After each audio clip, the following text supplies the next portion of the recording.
partie du groupe Peptide Thérapeutique qui est dirigé par le professeur Bagnard.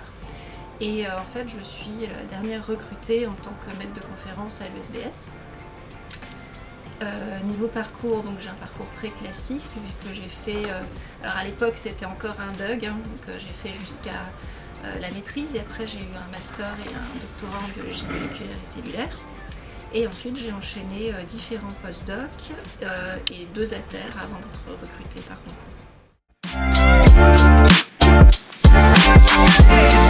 Dans l'équipe peptide thérapeutique, donc vous l'avez compris, on travaille sur des peptides qui sont transmembranaires, ça veut dire qu'ils vont s'intercaler dans la membrane au niveau de récepteurs et qui vont bloquer les voies de signalisation qui en découlent dans 2 pathologies, les maladies neurodégénératives comme la sclérose en plaques et le glioblastome.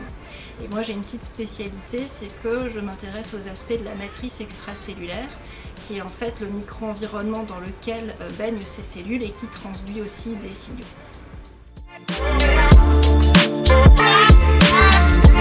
C'est un projet de recherche concernant la matrice que je viens de démarrer.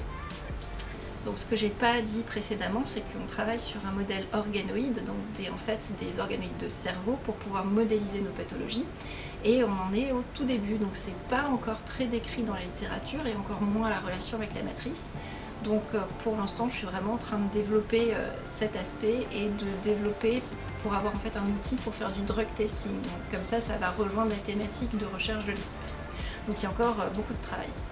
Alors bah oui, ça avance plutôt pas mal, on est content parce que c'était un pari qui n'était pas gagné d'avance, vu qu'on ne savait pas du tout si ça allait être exprimé ou pas. Donc ça c'est bien.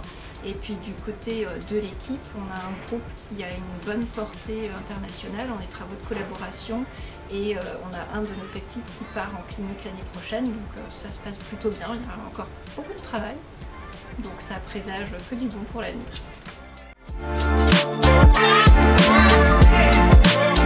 On travaille en recherche, on travaille pas seul. Donc déjà pour l'instant, ma prochaine objectif à très court terme, c'est de recruter un étudiant. En fait, ce sera une étudiante, elle est déjà recrutée et elle va démarrer avec moi son stage de fin d'études l'année prochaine. Et on va continuer à travailler sur le développement de ces organoïdes de cerveau comme modèle pathologique. Et on va faire des comparaisons entre ce qu'on va observer donc sur ce modèle organoïde et ce qui se passe dans les pathologies dans un modèle murin. Et donc on va faire des comparaisons et voir si on peut vraiment se servir de ce modèle pour tester nos peptides.